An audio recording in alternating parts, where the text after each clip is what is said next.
the Nostalgia Critic guy remembers. You know that. And welcome to the first installment of Sequel Month.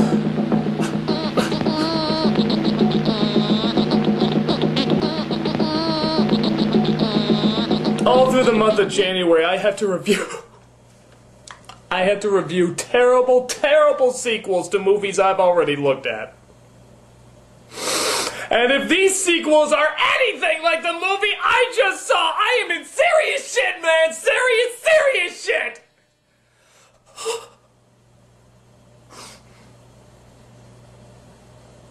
Neverending Story 3.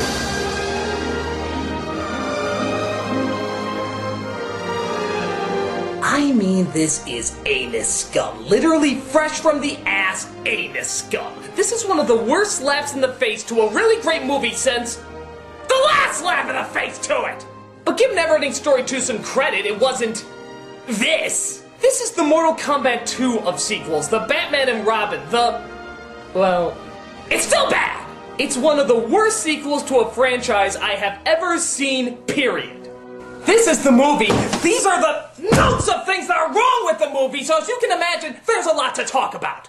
So I will do my best to keep this review under a millennium long, but I make no promises. Let's take a look. First of all, look at this stellar computer animation. Doesn't it look like it's just leaping out at you? Hell, the credits look more three-dimensional. I guess this is supposed to be Fantasia, but Lord knows, it looks more like a theme park from the fucking White Witch of Narnia. Apparently there's this Dumble douche who spends most of his time recording the tales of the Neverending Story. Yeah, just burn the pages after part 1, pal. It'll save you 4 hours. There will be a day when the writing stylus will start to act strangely. This is a sign that the nasty is on the way. The Nasty. That's the name of our villain, folks. The Nasty. In the first film it was the Nothing, the second film it was the Emptiness, and in this film, it's the Nasty. The hell is the villain in the next film gonna be called? Ooh. To stop the nasty, even temporarily, would require a special young human, a voracious reader of great imagination and extraordinary courage. Too bad, you got the dick cheese from Free Willy. Enjoy!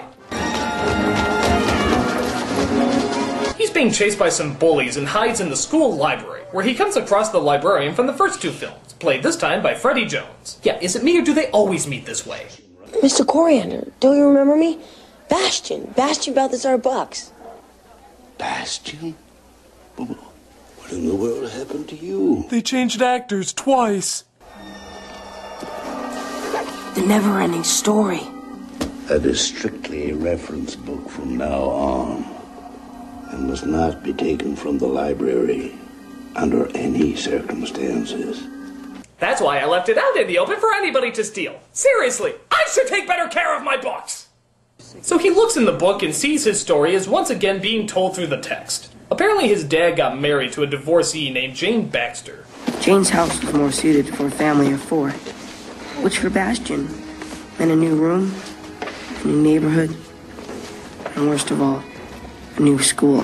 Well, thank God the librarian just happened to move at the exact same time to the exact same school. Or maybe when he, you know, vanished into thin air from the last film, he just happened to reappear at the school. That's fucking lucky. He also gets a little sister, a bratty little bitch and a half who wants nothing to do with Bastion. You can have one if you want. I got plenty of them. What for? Crystals are so stupid. Like a crystal can really grant a wish or something? When did he say it could? Spare me this new age garbage. Crystals aren't supposed to grant wishes. Only the Orin can do that. Can't tell this to anybody. Okay. The Orin is a necklace of the childlike empress, the ruler of all Fantasia. The Neverending Story. You're crazy. So after hearing his Dungeons & Dragons wet dream, she locks herself in her room and tries to cope with the situation. I wish I still saw you. Yeah, thank God she's not into all that new age crap. She just likes to express her feelings on acoustic guitar and sing lyrics that wouldn't make it into a jewel poetry book. and you left me here. Sebastian's dad, who looks like a pig that just ate Vince Vaughn, tries to help his new wife be a good parent. Downstairs, look alive! Let's go! Yee-haw! I'll be pulling the car out of the garage. You know, when you're ready. I'm acting! But Bastian decides he wants to look cool on his first day of school, so he goes for something along the lines of that green-haired guy from SimCity. Jane, would you happen to have a comb? No, I don't, but don't worry, you look perfectly impressive. Yeah, you can call it the I just woke up and saw the box office results for Neverending Story 3 look. Oh my god, the new brother. Is he for real? Well, it depends. Do you believe two obvious 30-year-olds trying to play high school students is for real? Where's the men's room? Nicole, I gotta get this stuff out of my hair. I can't show you the bathroom right now. Oh my god! Get out of here! Wait, what? What? Oh, whoa, huh? Wait, Come on! Why? Who are they? The nasties! wait, no, wait, come on, wait, what? Huh? Wait, what? How does this, what? Okay, hold it. We gotta go back and do bullet points because there's just too many things wrong with this scene. First off, that's Jack Black. What? Second, why would an entire school literally run away from a group of bullies? What, did they stuff their pants with TNT or something? Third, that's Jack Black. What? Fourth, they're literally called the Nasties? In the first film, the nothing was an abstract entity. In the second film, the emptiness was the human form of dying imagination. In this film, it's literally just a bunch of bullies named the Nasties? How fucking uninspiring is that? To go from complex ideas destroying worlds to one half of Tenacious D acting like a dick mule. Boy, they keep upping the ante, don't they? Now, to his credit, Jack Black does seem like the only actor who's actually having fun with this performance. Don't get me wrong, it's still written terribly, but it's a lot of fun to see him try and pull something off with it. Can you guys show me where the men's room is?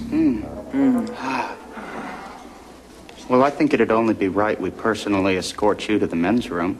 It's a trap! So they lock him in the storage room until the janitor comes along and spots them. Yo, Mr. John, what's up?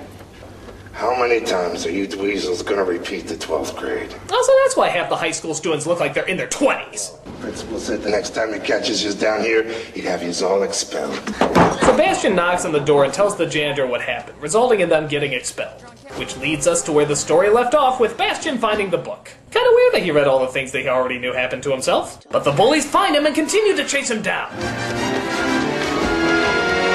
Hey, you know what I don't miss in this film?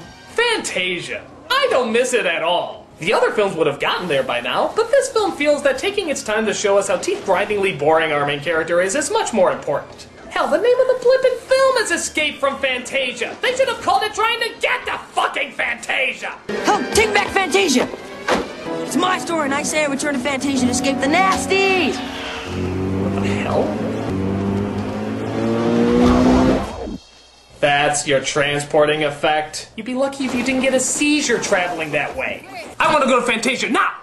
No! No! Ow! Ow! Ow! God! Ow! Ow! Ow! Ow! Ow! Why is it so mean? Ow! Ow! Ow! So finally, he transports himself back to Fantasia. Oh hey, I didn't know Martin Short was in this movie.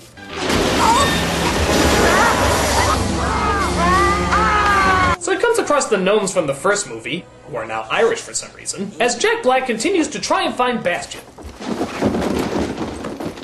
When I get my hands on that slippery weasel, I'm gonna rock his world. Ew. Yo! Maybe he's hiding in one of these books! Yo, Balthazar! You know, these guys are making Bulk and Skull look like professional assassins. Did anybody check in there?